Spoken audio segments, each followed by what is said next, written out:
Good morning, everyone. Myself, Monica Nancypriya, Assistant Professor in the Department of Electrical and Electronics Engineering. In this semester, I'm handling W25601 Basic Electrical and Electronics Engineering in the Regulation 2025. In today's session, and today we are going to study an important protective device used in the electrical system called the fuse. First, let us understand why protection is needed in the electrical circuits. An electric power system contains three main stages. What are they? First one is generation of electricity, next is transmission of electricity, and the third one is the distribution of electricity. During this operation, sometimes excess current or short circuit may occur. If the high current flows through the circuit, it can damage electrical equipment and may even cause fire hazards and all. So to avoid this problem, we use protective devices. One of the simplest and most widely used protective devices is the fuse. The fuse was invented by the Thomas Edison in 1890. So a fuse works on a simple principle. It contains a thin metal wire. You all know about the fuse, no? In fuse, we are having the thin metal wire. When excessive current flows through the circuit, the wire heats up and melts, breaking the circuit and protecting the equipment. Next one is the fundamental concepts of fuse. Now let us understand some important terms used in the fuse. What is fuse? Yes, the fuse is a protective device that breaks the circuit when current exceeds the safe limit. When all the fuse which contains have the safe limit, when it exceeds the safe limit, then it breaks the circuit. Next one is the fuse wire. What is the fuse wire? That is the metal wire. We are having one thin layer, no, that is the metal wire inside the fuse that melts during the overload. If there is any overload occur in this, then the fuse wire gets melt. And the third one is the fuse link. What is fuse link? It is the replaceable part of the fuse that must be changed after the fuse blows. And the fourth one is the fusing factor. What is the fusing factor? The fusing factor tells us how much current is needed to melt the fuse wire. So what is the formula?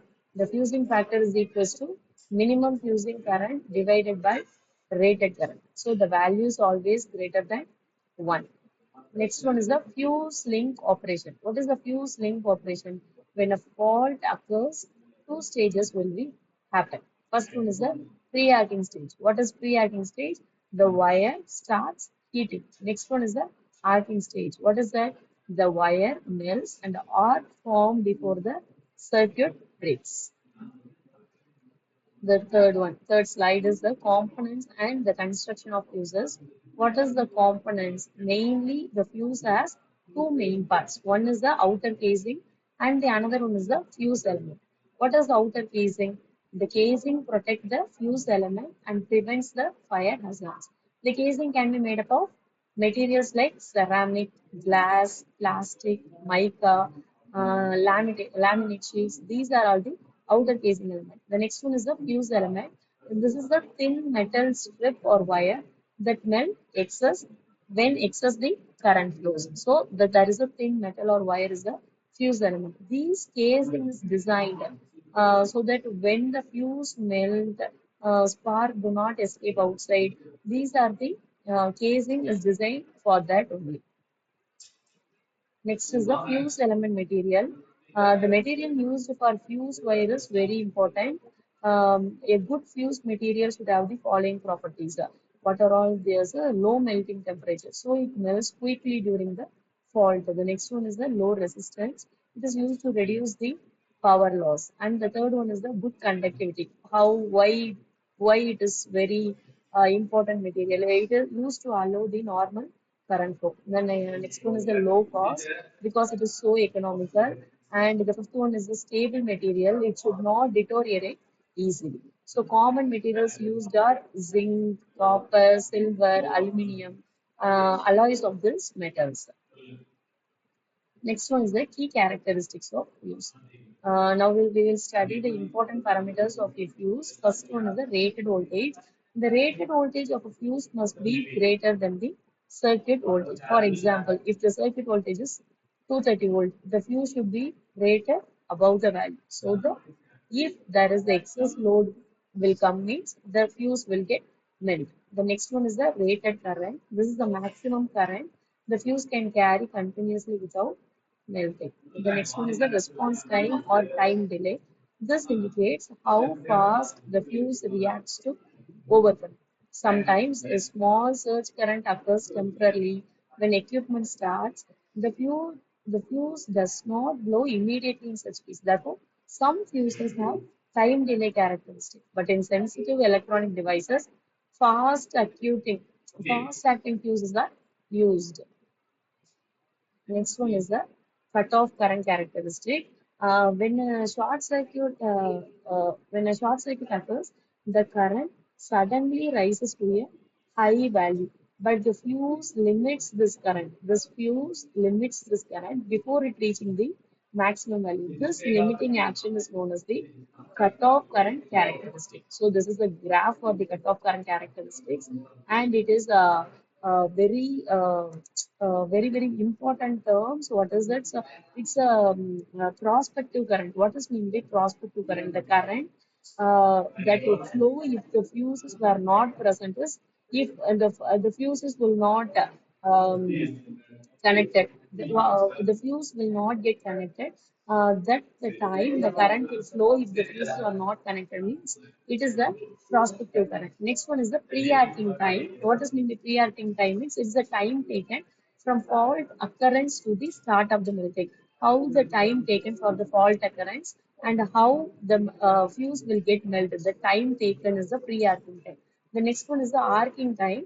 After the wire melts, the arc forms. The time taken to extinguish this arc is called the arcing time. How this arc will be get extinguished. This is the arcing time. Next one is the total operating time. The total time required to break the circuit. So what is the formula? T. The total time is equals to TS. What is TS? It is the pre-arcing time. And the TL. What is mean by TL? It is the arcing time. So the pre-arcing time plus arcing time is equals to the total operating time. Next one is the braking capacity. What is mean by braking capacity? Is this is the maximum current the fuses can safely interrupt, and the voltage drop is also some voltage drop occurs across the fuse due to the resistance. So these are the important characteristics of the cutoff. And how is the fuse is constructed? A fuse contains a thin metal strip called this is a thin metal strip. This is called the fuse element. So this element is connected between the two terminals and placed inside the protective casing. Now, this fuse wire is designed to be thinner than the other circuit wires. If you have to compare this, other circuit wires are just thick, but the fuse wires are thinner, so that it melts first during the fault condition. So the commonly used metals are zinc. This fuse wire is zinc, copper, silver, aluminium. So the design ensures that the fuse melts before the other expensive equipment gets damaged. Next one is the working principle of fuse, how it should be worked. The fuse works on the principle of the heating element of the electric current. So according to Joule's law, the heat produced that is directly proportional to the I squared RT. So when the current increases, the heat also increases, the fuse wire temperature rises, then the fuse wire melts. What happened? The current produced is directly proportional to I squared RT by Joule's law. So when the current increases, the heat also increases, the fuse wire temperature also rises, then the fuse wire melt. So when the wire melt, the circuit open, stopping the current. Therefore, the connected devices are protected from the damage. The next one is the applications of fuse. What are the applications of fuse? The fuses are widely used in many electrical systems because they are simple and economical. And the applications include it is used for the household electrical circuits, power distribution systems, electronic devices, industrial equipment, motor protection. These are all the applications, and the advantages also it's having the low cost, low maintenance required, and it having a fast operation, safe interruption of high short circuit current. The next one is the limitations of fuse. Even though fuses are useful, they also have some disadvantages. After the fuse blows, it must be replaced manually only. It doesn't replaced by itself, or it can't be replaced automatically. It must be replaced manually only. The fuse characteristics may not always match the equipment perfectly. In large system, the coordinating multiple fuses becomes difficult. So because of these reasons, sometimes circuit breakers are used instead of fuses. So, in this session, we have discussed detail about the fuses, how the fuses are used, what are the materials are used, what are the components are in the fuse material, and what is the construction of the fuse and how it does the fuse will be operate. And we have seen the application advantages and limitations. These are the references. Thank you. See you on the next class.